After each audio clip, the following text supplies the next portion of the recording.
Good day and welcome back to the Student StarCraft AI tournament. This week's broadcast will be a quick one because the Easter weekend is all over us and of course the families are bashing at the gate. So let's have a look at the games. First, the recommended games. We've got Marine Hell versus Egbert, and Egbert, although it's deactivated, it's still under development, so let's see what it can do.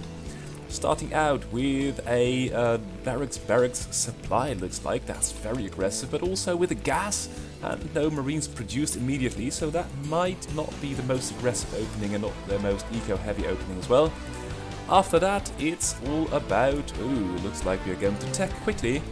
And at the other end of the map, we've got Marine Hell doing what its name implies. It's going to be about a lot of marines, no gas yet taken. And the question is, what will Egbert do to counter the presumably large number of marines which will be accrued? A couple of depots, Firebat, we've got the academy, so we'll also have some a slight chance of medics, and that chance is now 1. Bunker, quite well placed, nice at the choke, and this is going to be another bunker, playing it safe, ooh, and another one. That's really impressive, and if the enemy is going to stick to marines, that will be a, well, large chance for massacre. Any upgrades from the academy? Let's have a look. Doesn't look like it, so this is going to be old school marines and firebats and medics versus just marines. Oh, we've got only 1 medic, and Egbert has got a lot of money, perhaps saving up for, oh dear, here we go, the thin red line is approaching, and we've got 2 bunkers, 3 bunkers, a couple of spare marines, 2 medics in the rear, and now let's see, oh, they're going to, oh god, this is going to be awful, but finally they find the courage to do battle. Oh dear, oh dear, oh dear, and you can see the amount of damage that's been done, and will this SCV try and repair that bunker? Perhaps, but it's too late. And now it's a medic and a thin brown line versus a large number of marines, but we also got this bunker over here. No upgrades from the academy, it looks like. And the first wave of marines is being slaughtered in a somewhat professional fashion. Now Egbert going to produce a lot of units out of 2 barracks. No expansion, no rebuilding of the bunker, looks like, and Marine Hell is going to build more marines. So there we go, and I think the onus is on Egbert to see, well, what it can do. It's got 1,000 minerals stacked, and this is just going to be the next wave of marines. Let's see at what point this army will move out, about 40 or perhaps 50 for the next wave. Here's 41, 43, 44, this will be a large wave, and 47-ish, and it will move out. Egbert is racking up the minerals and saving some marines in the rear. This bunker is going to be rather useless, but with 2 medics it can do quite well, and you can see the marines from Brown are partly dying, and oh wow, now they're moving out, and they are absorbing the reinforcements of Marine Hell. Meanwhile, nothing much going on. We've got 2k minerals, only 58 supply, and now a single depot is being built, and this is going to be something else. Now the brown marines hit the red base, but there is a bunker there as well, and of course there was a large number of marines waiting, and you need somewhat more to bust that. We've got the eBay, but it doesn't really look like we've got any upgrades going, and then an eBay is rather a bit of a waste. Now we've got a factory, and I think that if we are going to see vultures or tanks, that it will be very interesting to watch. Now, is it going to be another barracks or perhaps a starport? Might be as well. Starport would not be ideal unless you get cloak, as there is no comsat, that might work as well. Next wave at about 47 is going to hit the map. Expansion being taken at a rather unfortuitous timing. We've got the starport, we've got some marines and the medics just catch up in the nick of time, but there is such a lot of red coming up. But I think that the brown army's got it. And did I hear, yeah, we've got stim, we've got the +1, we've got the range, and now these marines of Egbert are well upgraded, and they can do quite well, but they took a lot of damage. And so they died, but the natural is sort of up, and although the main for Marine Hell's getting low, and Egbert is alive and kicking, got a marine, got a physics labs, and will, oh well, now all the minerals have been spent, so battle cruisers might still take a while. Long distance mining being cut to pieces by these few Marines, and this group has got itself stuck. And, well, of course, there are 3 medics, and you, as a lone Marine, you've got to do a lot of damage to kill that, finally. But the income for Marine Hell has dried up, and if what's it going to do? Small peak? No, it is flashing. Oh, we've got 2 science vessels coming up, that's always nice. Especially as the enemy hasn't got any, or many units left. Still got that bunker, but Marine Hell hasn't got the money to repair, so any damage it will take will be extra damage. We've got 3 science vessels having a look, and no minerals being mined at the natural. A slight bit of detail. Oh, and another pair of science vessels. Oh, that's a lot of science vessels. Will we have Irradiate too? Doesn't look like it. So the army composition at this time is 5 science vessels, 2 fire bats, 8 medics, 14 marines, 5 vultures and a single tank versus 5 marines, 4 of which are here and 1 still firing at this entanglement of marines, but with all the medics, and it finally bites the dust. And the bunker dies, the last marine group dies, and this is a worker transfer, but although the workers are transferred, it doesn't really work, and for some reason the APM is rather low for Egbert. It's about 0 actually. Oh, and now it makes a small leap to 1,000, and the Marines have been put to work. Very good. I think those were the Marines from the main base. Oh, and a large number of them have been transferred to the main base as well. So, Egbert getting into his stride. No battle cruisers yet, that's very unfortunate. But more barracks coming up, and that's also a nice thing to have. So, I say GG. And we'll hop into the next game. It's Purple Swarm versus Ironbot. And Purple Swarm, of course, is the Zerg equivalent of Purple Wave, or equivalent, the brother or sister. And of course it's made by Dan Gant, now involved with Cherry Pie and the Facebook project. Haven't had an update from that for a long time. I understood that the authors were all working very hard to learn about machine learning. Oh, that's very impressive. It looks like some kind of a sunken rush. Oh, that's very good. Now, 2 SCVs pestering the workers in... Oh, we've got Lings now and all, so this is looking good. Question is, will this sunken rush be able to... Oh, well, we've got minerals being mined as well, that's pretty cute. So, style points for the build order. What's happening here? Nothing much, just... well, there is gas being mined, that's always a good idea. But we've got 3 sunkens and a handful of zerglings, and the rest is going to be drones. And where's this one going? Trying to take a third, but the SCVs are over it. And this SCV is... Oh, sorry, you can't really see it at this speed, but this SCV might get a drone kill because the zerglings are absolutely stupid and incapable of protecting the drone. Now, that's a sad way to go. So now lair being started and another drone being sent out. Perhaps the natural will be taken, but first the extractor. And Ironbot is sort of stuck in its home base, and for a bot that's so relying on harassment of its own, is finding itself well contained, and perhaps we will need a couple of siege tanks to break out of this. Will we have siege tanks? We will have one shortly, but then I think by the time it hits and has siege mode, the third will be operational, and the drone count for Purple Swarm could be higher.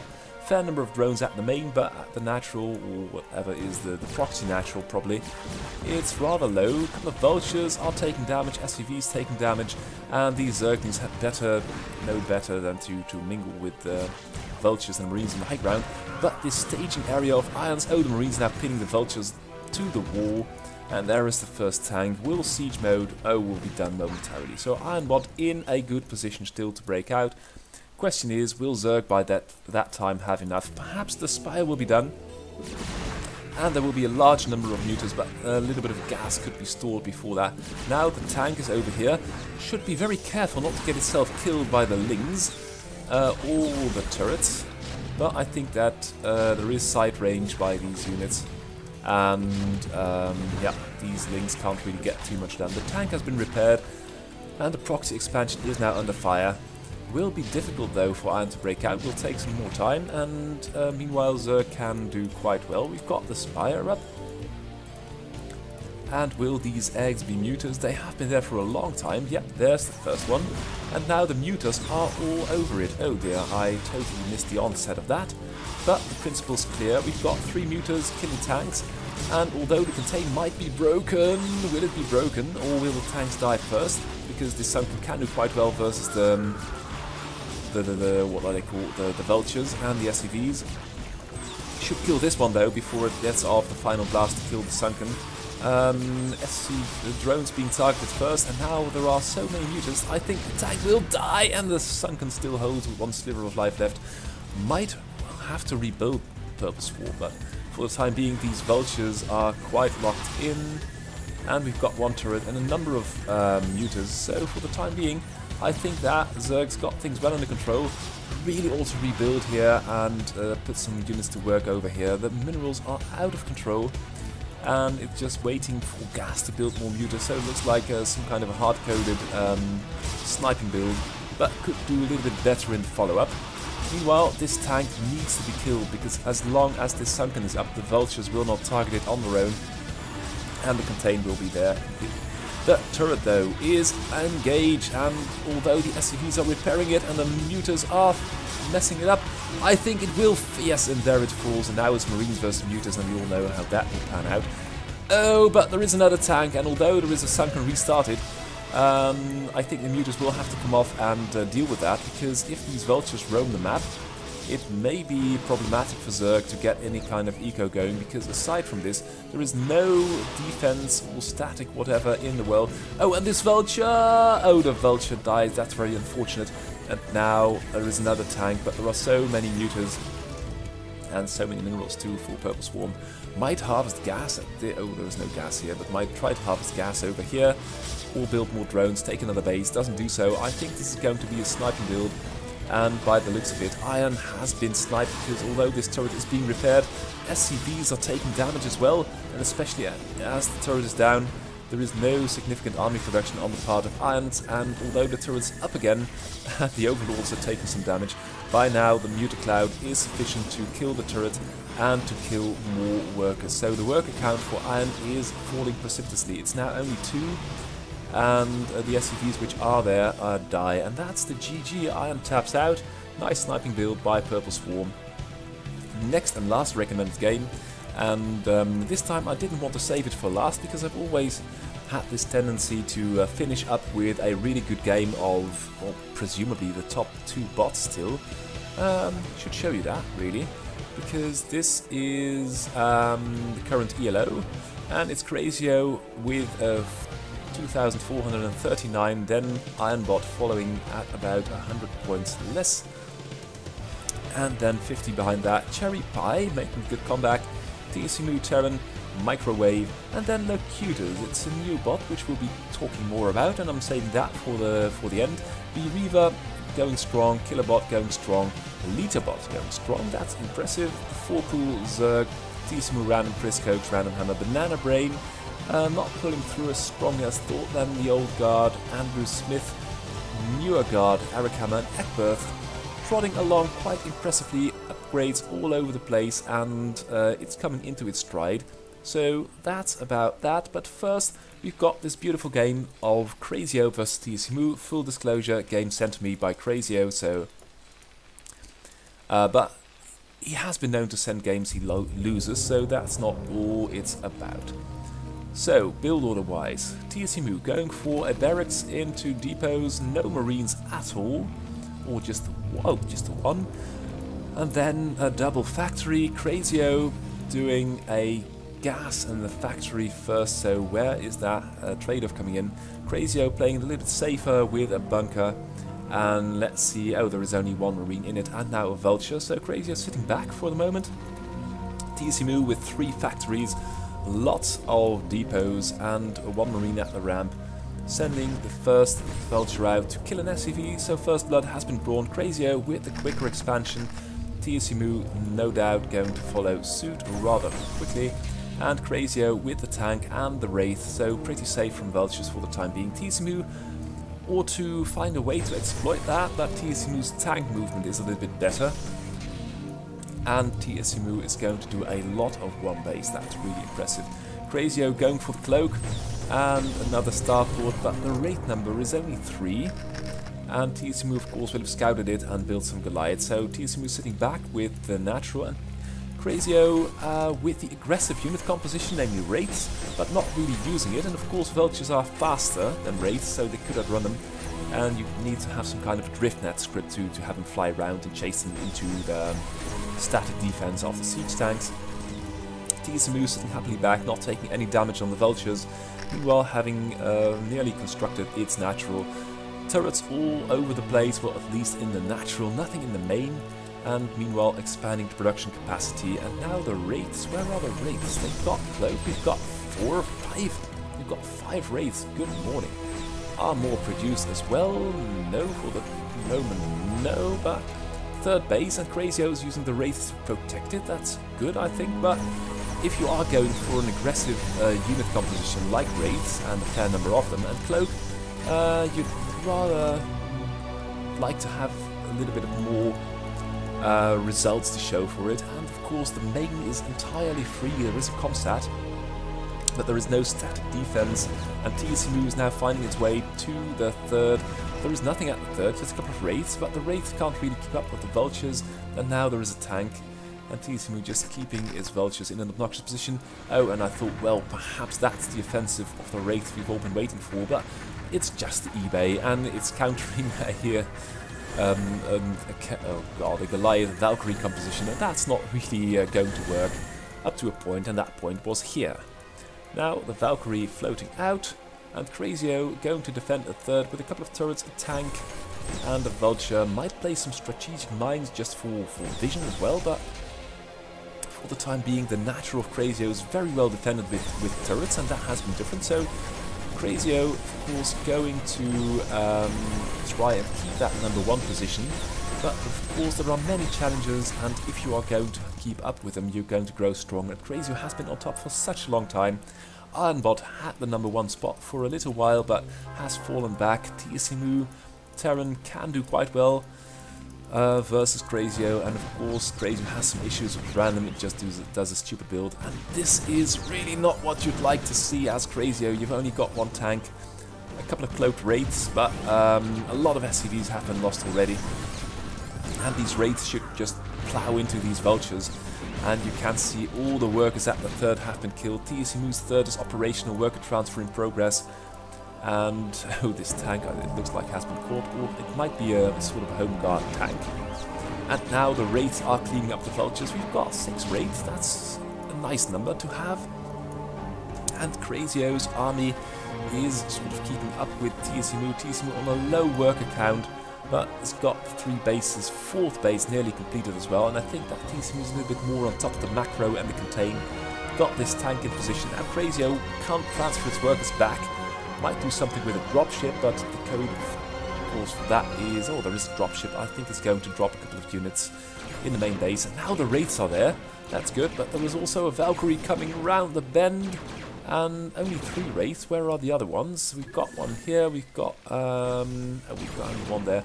So 4 wraiths now, and the Valkyrie is not really wanting to engage that for some reason, and I really don't know what oh, there we go. So Valkyries and Goliaths counter that quite nicely, and Crazio for the time being is contained again. Egbert has broken the contain, the tank's gone.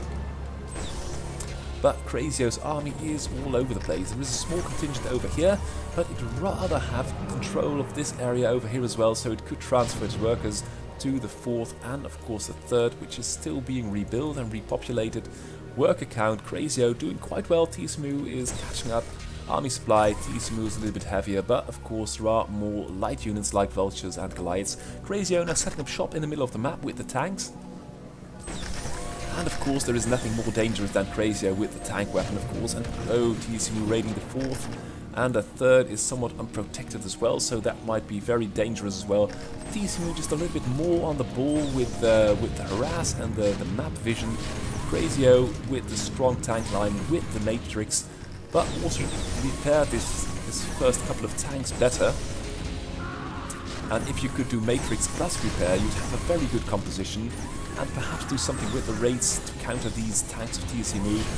And it's this classical tank versus tank line, and Crazio should be more on the ball with the repair, I feel, because it's losing so many tanks, and especially versus the air forces of TSMU, which are considerable, but it's only raids and Valkyries, and as Crazio doesn't really have battle cruisers or any kind of air force of its own, these Valkyries are taking up a lot of supply, the minerals and gas of course TSMU's got, because the eco battle is clearly going in its favour at the moment. Fourth being raided again, the third is up, the main is out, natural is mining out, and Crazio is just losing a lot in the expansions at the colonies, so to speak, and TSMU's air force is so impressive. But it's this kind of tank battle which really needs an answer with either a vulture, well, what do you call it, splitting the T. You need to run up a couple of vultures, draw some fire siege tanks behind that, perhaps work your magic with matrix and repair, and then try to do something about this. But you can see this pair of SCVs is not repairing these tanks at all, although Crazio's got the money, and it's more economical to repair the tanks and also to keep them in repair in the tank line. So there we go, 2 matrix tanks, and this tank is not being repaired, this one isn't either. But if the matrix runs out, you've got a badly damaged tank, and that's going to cost you. Now TSMU is slowly losing grip of this part of the map, and I don't know why. This base has got a tank, there is nothing here. So there is no conscious effort to zone out the enemy, it's just a small push and then the local micro rules take care of the tank lines, but there is no active monitor of what parts of the map can be controlled, what parts the enemy has got in its possession and could be targeted. TSMU with the production capacity at every expansion, I like that. And also a couple of depots, because if you don't, you get this kind of conglomerate buildings site at Crazio. I don't know why it's building so many factories. It's, well, you can of course replenish your army, but it's got a large army already. Both players are maxed. Crazio on 75 workers, TSMU on only 67, so has a little bit more room for army. And TSMU has got a very expensive air army, and that must be said. Crazio somewhat contained their own TSMU with a battlecruiser, that's always a nice touch. And lots of sieging, unsieging going on. Crazio now cleaning up the mines in the middle of the map, but doing so at some losses to the Goliaths. But with the Wraiths and the Goliaths doing quite well to clear up some mines. And now Crazio could be threatening this base over here, in fact is already doing so. And TSMU's army is caught up. Where is its army? It's got a lot of, oh wow, that's a lot of TSMU has got the most impressive air force I've ever seen. It's got 6 Wraiths, 6 battlecruisers, 4 science vessels and 5 Valkyries are they called. So the ground army is suffering somewhat, but with the Yamato, oh that was a brilliant move. You can basically pick off a tank for free, and as long as you keep your tank line intact, but with so many supply invested in the air force, it's going to be hard going for TSMU to keep the ground control. Oh, and this is brilliant, just defending with battlecruisers, of course. Oh, nice Yamato at the feet of this Goliath, and TSMU appears to be in control. Of course, the battlecruisers can't really outrun the Wraiths, costing it a lot of scans and some time where these battlecruisers are not engaged in actual fighting. Crazio with the superior composition of Goliaths and Wraiths taking over control of the map, and these, oh well, these battlecruisers are just too slow, and that's a lot of turrets. So you can try to out-micro them, and you can take out a tank with Yamato, but in the end this is just not cost efficient at all. TSMU take another base, so if you look at the map, it's sort of split perfectly in half. The problem for TSMU though is that its air force is taking up so much supply, and these battlecruisers appear not to be fighting at all. If you could take down the Goliaths, you might just attack with the, well, this is only anti-air, so there aren't any Wraiths in there. So you should do something of an analysis, how many Goliaths have you got, just Yamato 5, kill the rest, and then the tanks are free for the taking. But a point where you've got so much supplies stuck up in your your air force, the ground army is suffering, and then you'll have to face the rolling fist of doom, which is Crazia's tank and Goliath composition, and it is going to fall down hard. This is not a good place to be in as TSMU, and you ought to really either trade these battlecruisers, because TSMU's got all the money in the world, but it's got all its supplies stuck up in this battlecruiser Valkyrie army with vessels which aren't doing anything. And now the Natural is camped, And of course these battlecruisers can take out tanks, but Crazio's got all of the money as well. And what Crazio should try to do is shift TSU out of these bases, because there is no coherent defense. And Crazio is also very timid in its approach to these bases, and only now some anti-air units are being produced to help with this attack. And this base is being engaged as well. So Crazio now set up shop in the natural. Oh, there's the lockdown, and that's going to cost TSU very, very dearly. That was a nice touch. And Crazio, well, TSU might have had a chance with a larger ground army or a more efficient air army, but at this point, if you go full-out battlecruiser and you don't put your battlecruisers to work, your main is going to be camped. And Crazio also at, I think, the third base, there is nothing there. The economical value is quite limited. The point is, though, oh, that ghost got in a little bit too far. Oh, and that's the irradiate. That was pretty nice. But TSU lost the map control and still got a maxed army, but it's all here. Let's see how many battlecruisers we've got. We've got 9. So 9 battlecruisers, that's 54 supply. 10, that's 60 supply with all the air units, and there is hardly anything on the ground. 7 tanks, handful of vultures, 1 Goliath, and no infantry to speak of. And TSU is rebuilding at an alarming rate. But the fact is that it will have to come up with a better composition to beat back Crazio. And Crazio, though, has got this problem that it's mined out, and it didn't succeed in shifting TSU out of this base. This base, of course, wasn't really worth taking. This was where the action was at. And then you need to do some kind of calculation which base has got the most resources and is more worth most to shift the enemy out of. Now, Crazio with the contain, we've got the tanks, we've got the ghosts, we've got 2 of them. Quite a number of lockdowns between them, I think about 3 at the moment. And these battlecruisers are not doing anything. They haven't got the energy for a Yamato.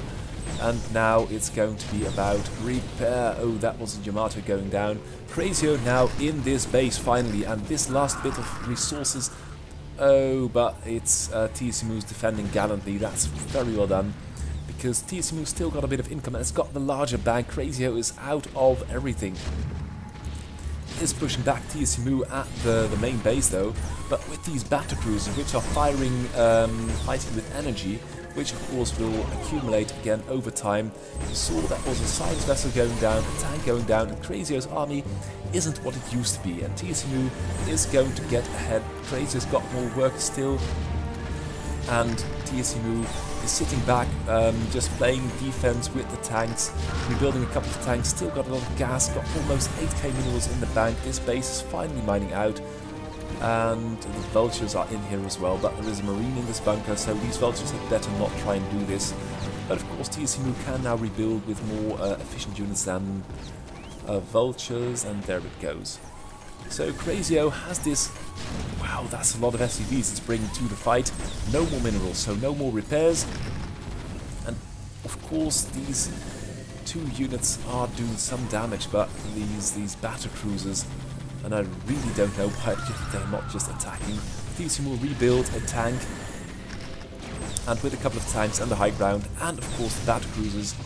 Oh, the dropship being shot to pieces as well. This is no kind of an army to do a proper contain with, and TSU is now winning back. It's going to win back. It's natural. Yamatoing the odd unit once in a while, and also coming down the ramp with 2 tanks and a little bit of air force from here. Crazio is buckling, the army supply is falling, and everything that falls cannot be replenished.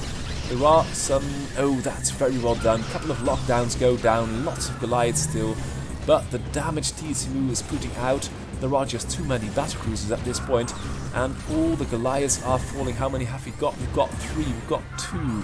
The battlecruisers are unstoppable. It's like the Ride of the Valkyries, but then with the battlecruisers. That would be a had Wagner lived now, it would have been a much better song, a more devastating song. Instead of the Ride of the Valkyries, the Ride of the Battlecruisers would have been pretty good. And now TSU is all over this. Got 100 army supplies, still maxed. Of course there is nothing left to mine, but that doesn't really matter, because at this point TSU's got 10 battlecruisers, handful of tanks, and Crazio's 4 marines, 2 Goliaths. and is going to be rolled up. So I'm going to call the GG. Thank you for this excellent game, Trazio. And now let's hop into the next game, because we've got a new bot, and for your information, it's got a 6th place behind Microwave before Reaver and Killerbot, and for a bot which has just popped onto the scene, that's quite damn impressive. So let me introduce you to Locutus. Of course, it's the Borg from Star Trek The Next Generation. And let's see what it's going to do. Microwave, we all know it, so let's focus on Locutus first. We've got a Forge first, then with a couple of cannons, one must assume. Nice wall off. Microwave going for a handful of Zerglings, but the Zerglings, well, if they ever arrive, this SimCity, this SimCity is excellent, and Locutus is using the BWEM map analysis that Egbert, author of Iron, put out, and that's quite a nice wall. All the probes are coming off the line every time the Zergling's in sight, so that might, of course, better safe than sorry. You couldn't really fault it for that. Now we've got a Forge Fast Expand with 33 versus 25 workers. Microwave is going for a lair for a Hydra Den, and this looks like a Spire. So, yeah, pardon me for being a little bit quick about it, because I've got more games to show you, and of course that... oh dear, losing some goons, and still more goons in the rear, but the army movement of Locutus could be a little bit more on point, especially since there are mutas in the offing now, which could harass the probes. Aren't doing so at the moment. 3rd base for Locutus is almost finished, and if you, as a Protoss, are doing a 3 versus 2 base fight, you are doing quite well indeed. This army movement, though, could be a little bit better. These two goons doing a lot of damage, but mainly because Microwave refuses to acknowledge that there are only 2 exposed goons, and now they cut them short and down. So there we go. Microwave being characteristically late with the 3rd, just building a lot of units, some in-base hatcheries. Worker count pretty low as well, so could improve there as you've got map control on the macro. Oh, and this is a very interesting spot to place a cannon. It's going to be mown down by the mutas, looks like. But that's a large army that Locutus has, and now it's moving out, looks like, or not. 3rd base operational, no cannons here would be a nice touch. And Microwave, being Microwave, just taking the main base with a lot of in-base hatcheries and tearing down the pylon. Locutus has got a huge army. It's got an army supply of about 60 versus the only 40 of Microwave. And of course, with these this large number of goons versus a lot of mutas, that's quite a more efficient army as well. Should move out though, because with this grouping area over here, it's impeding the movement in the egress of the probe, so it could not really take a 4th. Oh, tech-wise, doing pretty well. Got a Templar Archives Robo facility, and well, let's look at the upgrades. Oh, that's the +1 weapons, goon range, Zergs, pulling all the upgrades, but has a relatively puny army and only now taking 3rd base.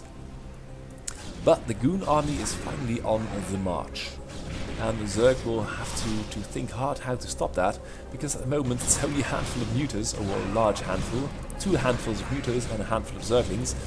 And you need to have some quite impressive micro to not lose the occasional unit every once in a while, because at this moment that's a bit of shield damage.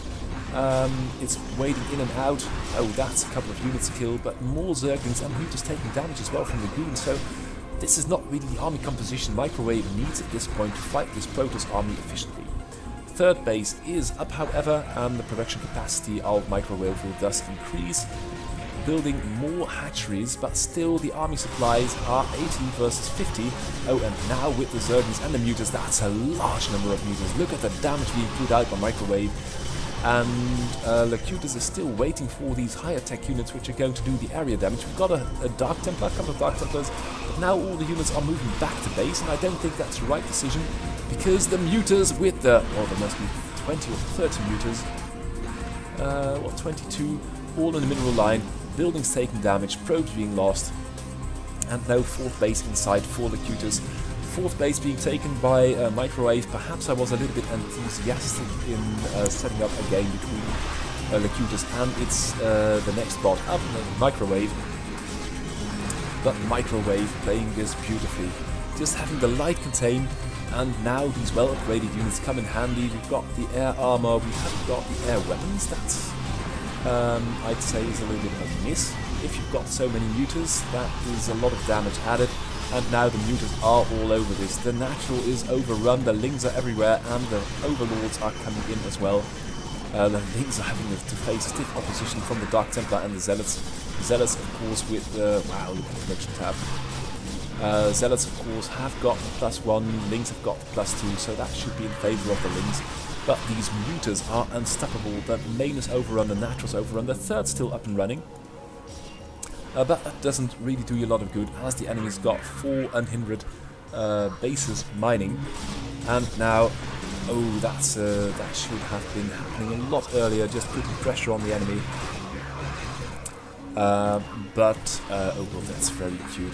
You can cut off so many reinforcements like this, and as the overlords haven't got any kind of anti-Dark Templar scripts, it's going to cost Microwave a lot of units. The big problem though is that these mutas are still there, and although the situation in the main is stabilizing somewhat because these goons are rather efficient, but their numbers are so low, but the mutas are suffering as well, and now the lings are in the natural again. So the question is, can Locutus hold? Locutus with a mass expand all over the place, but it needs to hold this attack, and it would really like to have some kind of area damage, because the lings aren't the problem. The lings are being cut down, but there are so many of them, and the Dark Templars can't be everywhere at once. The mutas are the problem, and a couple of High Templars or Archons would have been perfect to counter them.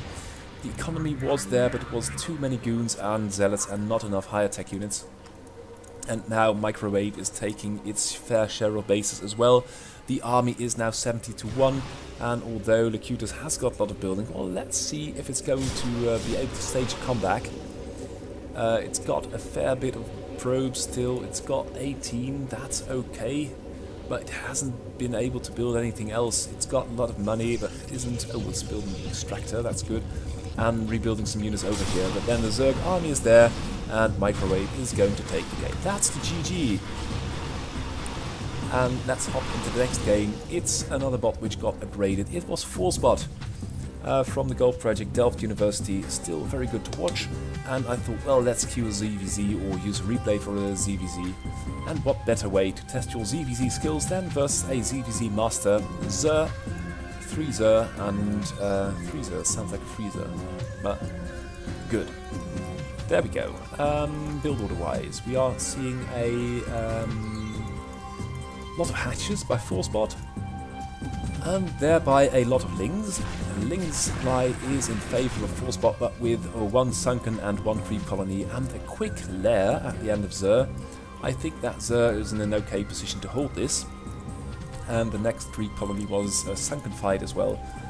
So now ForceBot needs to come up with plan B. It's only got 7 workers, and that's a nice round of lings, but you're going to need more than a nice round of lings. Zer going for the Spire and a handful of Sunkens, so you need quite a number of lings to deal with that. And if you are going to commit to lings, you'd better go all out, and oh dear, oh dear, oh dear. That's a couple of Hydras, large amount of gas stacked at Zer's end of the map, only 1 hatchery, but now there is virtually no anti-air, large round of drones for ForceBot, natural starting up, but the first mutas are out, catching an Overlord, and although there are 2 Hydras, these 3 mutas can deal with them quite efficiently, and now there are 4 mutas and just a handful of lings to try and stop them. ForceBot has got quite a couple of Hydras. They've got speed, range is being started, and perhaps could hold with the Hydras, but it needs to gather up a critical force of Hydras to be able to snipe these mutas, which are stacked quite nicely. And all the Hydras are falling, and now all the workers are falling as well. So Zer not taking any chances, just dealing the damage where it has to, and as there is no Evo Chamber, there is no chance of a Spore Colony either. So it looks like Zer has got this in the bag. Sitting back behind the Sunkens with the Spire and the 1 hatchery, another hatchery in production, no natural being taken yet, but with this Muta Force out there taking down the main base, dismantling it completely, and ForceBot trying to scramble, but it needs anti-air and it hasn't got any kind of logic to deal with that. At this point I plop down an Evo Chamber and try to get at least 2 or 3 spores up, and then you might have a chance to take a hidden expansion. That's always a good idea. But you are going to need to do something about this anti-air, and Forceport has got the money. Not a lot of money, but is presumably saving it for another base, and another base is not something you need at this point. You need anti-air unit, you need spore colonies, and as long as you haven't got those and haven't got the technology to support that in a safe position, you are going to suffer. And of course, oh dear, Xur spotting it immediately, having taken an expansion, and with the in-base hatchery appears to be in a very good position. 14 versus 8 workers, lots of gas in the bank. And Forceport, what can it do? It's got one Hydra, and it needs to mine a little bit of gas. This base is operational as well, but there is no anti-air, it's just the one Hydra, and the one Hydra is dead, and the Natural's under attack. The third is not up and running yet, and there is nothing happening over here. So Forceport a little bit slow, not as reactive as it could have been. And now the links from Xur coming into play as well. Xur taking its time, just 2 bases, not an alarmingly large number of workers, taking down the third base as well. So let's hop into the next game, which will be another new player. And it's Middle School Strats versus Simon Prince. Used to be 4-pool or 5-pool, whatever only, but now has implemented another change to be a little bit more aggressive in the later early game. Simon Prince's tier sending out a scouting SCV. Middle School Strats doing this of 5 workers only, and could have built another. Oh dear, that's 2 workers lost. Will it be able to recuperate from that? That's always a cruel trick that's being played, and now it's only 2 drones versus a hell of a lot of SCVs, and that was a nice snipe by Tier. Of course, you can support 1 hatchery Zerglings with 2 drones, that's not the problem, but it looks like Tier's got things well under control. And Middle School Strats is not really. Oh, it's rebuilt a worker. That's good. Small peak. No, it's going to be lings. And at this point, Tier is capable of dealing with any number of lings. It's got 2 barracks. It's got a bunker with the repair, and the first marine train is making its way over. There are 4 workers now, so that's good. Middle School Strats should be able to rack up a number of minerals, but without the sunken, these lings are not going to do anything. The marines might run down quite nicely, and now are attacking the hatchery as well as the drones. No more minerals. Simon Prince's Tier takes it over Middle School Strats, and well, there you go. Let's see about the order. Well, I've got one more game for Locutus, and I pitted it against Ironbot, which is no mean enemy either. So let's see. Oh, it's pretty mean, but it's not really bad. Should have said that. Nice wall by Iron, and nice wall by Locutus, and that's really one of the signs that the game is evolving. A couple of years ago, 1 year ago, hardly any bot had a wall at the natural, any kind of SimCity, and now you see some cities are becoming the standard, so that's very lovely to see. Ironbot with the command center on the high ground, lead that from Literbot. Unfortunately, the tanks are in the way. And now quite a number of units at Locutus's base, but it's very passive, and the first tanks are rolling up, and siege mode is done. So Iron with the 2 base versus the Protoss 2 base, and going for the contain, taking a couple of mine hits, and now Iron is going to play its game with the vultures running in and out, denying the probes, denying the zealots.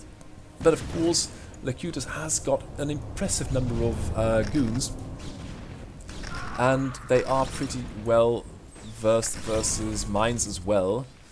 Now Iron with 1 tank over here, but there are such a large number of goons attacking, but they should not be attacking the eBay, they should be going for the tank. Now the tank is gone, 1 more tank in the rear, but they are also obsessed about killing SCVs, and there are 3 tanks, which means a blue soup. So that needs to be reprioritized, but otherwise this tank push would have been rather deadly, and well, could have dealt with these this contain over here a little bit better. But Ironbot now in control again with 2 siege tanks, and these goons, they shouldn't really care about the bloody eBay or the bloody SCVs. Just try and kill these siege tanks, run in, bring a couple of zealots, and that's got to be a prioritization error part of Locutus. There we go, upgrades being made, but only 2 bays, and if you are losing goons at this rate, it's not going to go well for you at all. And again they are going after the eBay, and then the mines! Oh god, that's not... well, that's about to be expected by a new player, but of course you'd like it to do better with such an impressive goon push. The goons are wading in again, but there are 4 tanks, one of them on the high ground. I don't know if that's intentional, I don't really think so. But at the home front, Locutus hasn't been able to start a 3rd base because the vulture, this one vulture is still there, the other one just died over here. And of course the contain is nice, but this tank group will increase in strength. Although Locutus is now taking the fight to the tanks, but still insists on killing SCVs. And as you can see, there are more SCVs than tanks. At this point it would have been preferable to kill some tanks and not bother too much with the SCVs. And a 3rd base might be nice as well, because the main's getting low. And you've got this tank thing coming up. And of course, if the contain fails... Oh dear, there's still too many SCVs being killed. If the contain fails, the vulture weapon will ride across the map. And then you've got a large problem. The contain is being supported though, because there are no tanks here. The goons can still exit the main base. Oh, and that's a Dark Templar. Perhaps that can affect something. Although there are quite a number of scans, Dark Templars can sometimes mess things up. It's not always easy to fight them, especially if you are contained. We've got a science vessel, we've also got an observer. But what Locutus needs right now is a 3rd base. It's okay not to be too effective against siege tanks. If you've got map control, you can take more bases. But now the vultures are leaving the base, and that's something that Locutus at this point doesn't want. Because if it's going to be contained itself, it will be over. There are so many siege tanks at this moment. And knowing Iron, there are quite a number of upgrades already. +1 weapons, +1 armor is done, vulture speed, and +2 weapons are started. Siege mode, cloak for the raids, and mines. So that's going to be a large problem for Locutus if it doesn't put up a 3rd immediately. There's quite a number of goons supported with Goliaths and Dark Templars, but this army of Irons with 2 science vessels right now is not going to be stopped anytime soon. And the mines! Oh god, this is such an enormous amount of blue soup, it's not even funny anymore. And now the tanks start rolling, and try and stop them with just goons and zealots. That's just not going to happen. But still a strong showing, and I like that tendency that players are to trying to contain Iron, because if you contain it, it's vulnerable. We saw that purple Zerg, purple wave, I don't know what it's called, sorry, I forgot that. Try to do it with a contain with Sunkens, that was working pretty well. And now there are 2 Reavers, but this tank core is not going to be stopped, it's just going to leapfrog towards the natural choke of Locutus, and then it's going to be over. So Locutus, nice try, but Iron breaking out on the map with all the units it's got. A 3rd base operational, worker count surpassing their army count, nearly double at this point in time. And Iron, I don't know what it's doing. Oh, there is a goon here, which is nice, and the probe is there. There it goes. And now you see that Locutus' army hasn't really anywhere to go. Iron just setting up shop, taking it 1 step at a time, and the naturals mining out as well. So that's GG, but quite a good showing again from Locutus. We'll be watching that. And let's see. Penultimate game coming up.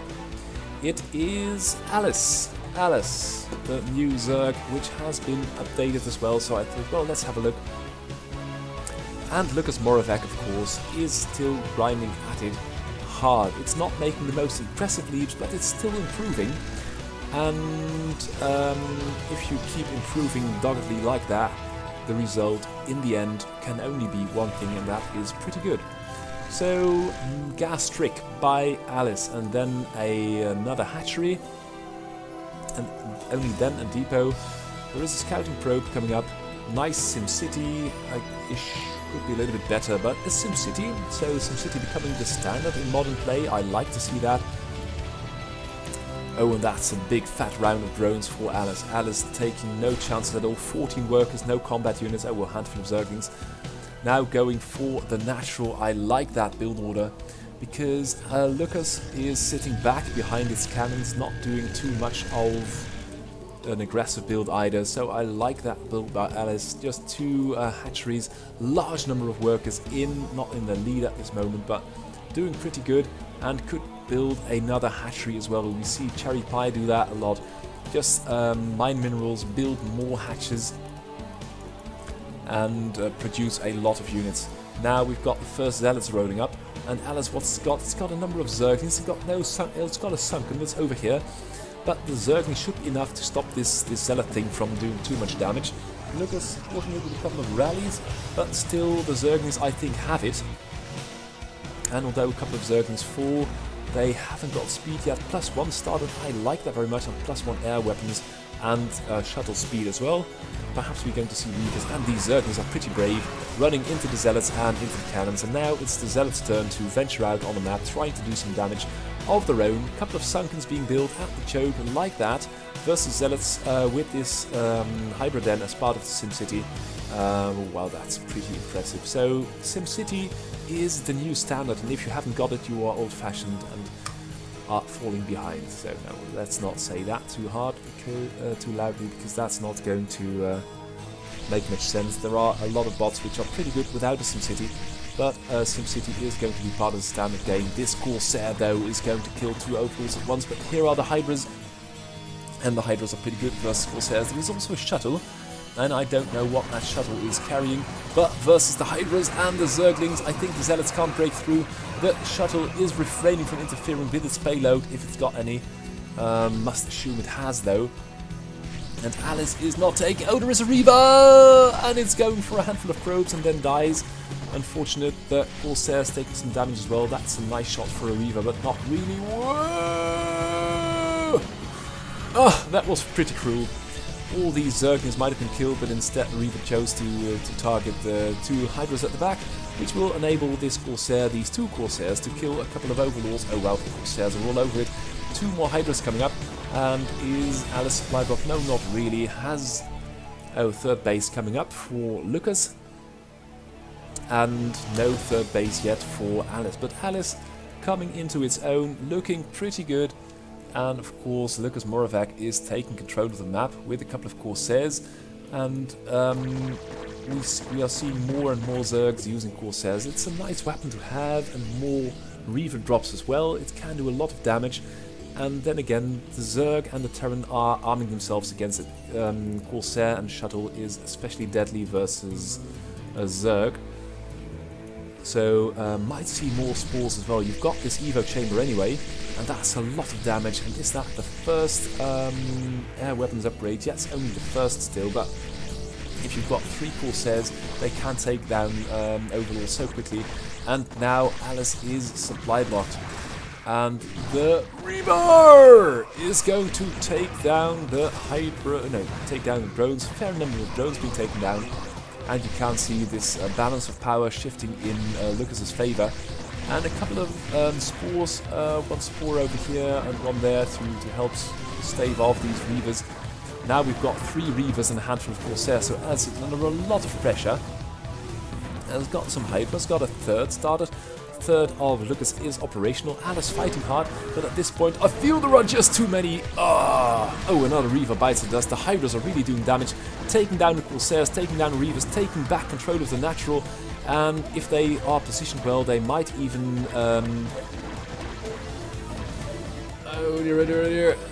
prevent these Reavers from doing too much damage. A couple of probes at the 3rd might be handy, and at this point Lucas is just going to power through. There are some Hydras, they are doing well, but at this point with 2 Reaver shuttles and some supporting units and some Corsairs, I think that Lucas is in a good position, taking a 4th, not being overly aggressive, not getting too many results with its army yet. They could be a little bit deadlier, but it's a very good composition with the Corsairs and the shuttle Reaver. Might be fine-tuned as well, sometimes a little bit passive.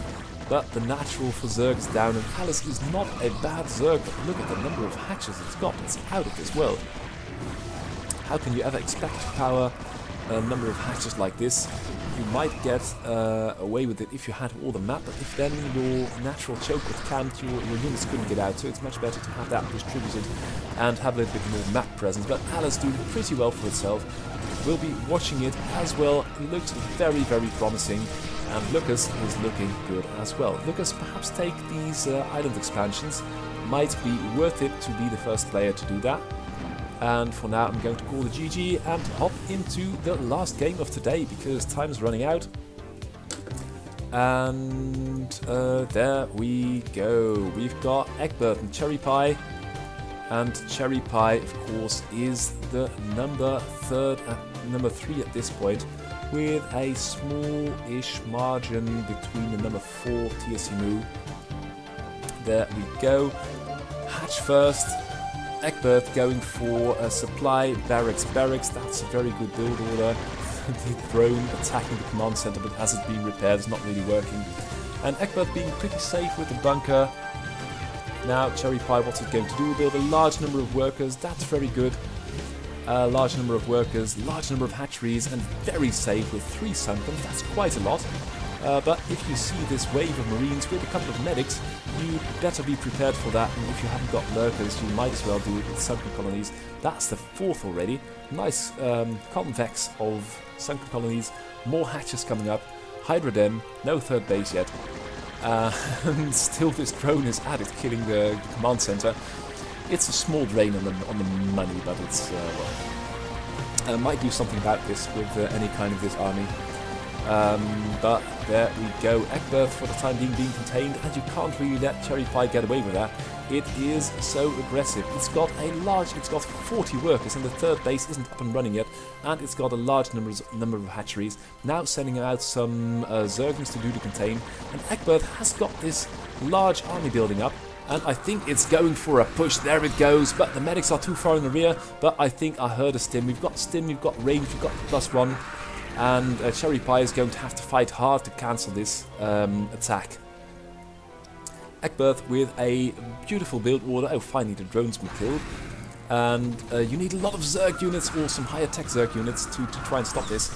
Nice snipe round the back. 2 tanks falling prey to the... Oh, but the Zerglings waver and fall. That's very unfortunate, because if these tanks reach the sunken colonies, oh, and Egbert should really group his army a little bit better. The Lings and the Muta are all over it. The Marines in the rear are holding though. The Marines have so much stopping power, killing Zerglings and Mutas left and right. But the grouping of Egbert is not really up to scratch, and Cherry Pie is killing medics first. That's a good idea, because it takes a while to rebuild medics and bring them up to the front. Now Cherry Pie is loose on the map again. It's got a large army. It's got 17 versus 23, but it's got control of the map. Egbert's got the natural up and running. That's good. 4th base for Cherry Pie started. And a lot of hatcheries as always. It's got this composition of a Zergling Muta and with the odd Hydra mixed in there. I think that's a decent composition. Egbert could do with a couple of science vessels to irradiate some units flying over this. Might do a lot of damage. And is somehow clogging up the exit to the natural, not populating the natural. That's not good either. And Cherry Pie, you can see it is running away with this game. It's 45. This is like a clockwork, ever increasing the number of units it's got out on the field, and the hammer is going to fall. When is it going to fall? The Zerg army is growing and growing. It's more than doubling the Terran army at this point. 5th base started, 2 hatches at once. Here the hammer comes, and although there are a large number of tanks, damage will be done. The natural is under attack. The natural command center falls, the turret falls, and although the game is not yet lost for Egbert, its army is severely depleted. The natural is out of commission, and Cherry Pie is all over the map. It's got 70 workers, it's got all the production in the world, and there are overlords flapping about. That's very strange, but look at all the units being funneled into the death choke, which is this siege tank trap with a bunker, and stim marines and medics. But here come the Lings for another round. Buildings are destroyed, not only by the Lings, but only by friendly fire. And the question is, wow, that's a lot of damage, hardly a tank lost. This is a good defensive composition by Egbert, but Egbert is running out of minerals, and Cherry Pie is increasing in production, growing in strength, and the bunker has been targeted, is being repaired, so should be good for another couple of rounds of Zerglings, but in the end this is going to be very, very ugly. We've got an Ultra, oh hello, and the Ultra is going to soak up a lot of damage. Here come the Lings again, the tanks are blasting for what they're worth, the bunker is falling, the Ultra is dying, but every little bit of damage it's done is not being replenished. The units are not being rebuilt for Egbert, and Cherry Pie plowing into it again, losing units again. The Vulture taking a couple of swipes at the Ultra. I would be very careful if I were that Vulture. But if I were that Vulture, I'd probably commit suicide, because this is a scary sight. All the units of Cherry Pie. And the tanks are doing pretty well, but Cherry Pie taking more bases, building more units. Let's look at the upgrades. Upgrades all over the place. We haven't got a Defiler mount, that would be nice to have. But now the Lings and the Ultras are everywhere. Egbert is fighting for what it's worth, but it's just too much. The bunker is holding. There is one tank still. The tank is under attack. The tank falls. There is one last bunker. The minerals are still there. There is repair, but the repair fails. And now it's just 2 Marines with a handful of medics, but the Ultra is in there and kills the last Marine. Cherry Pie, too good for Egbert, but Egbert, great showing, great defense, and looking very good. So this was this week's Student StarCraft AI Tournament broadcast. Lots of good games. Hope to see you again next week. For now, I say goodbye.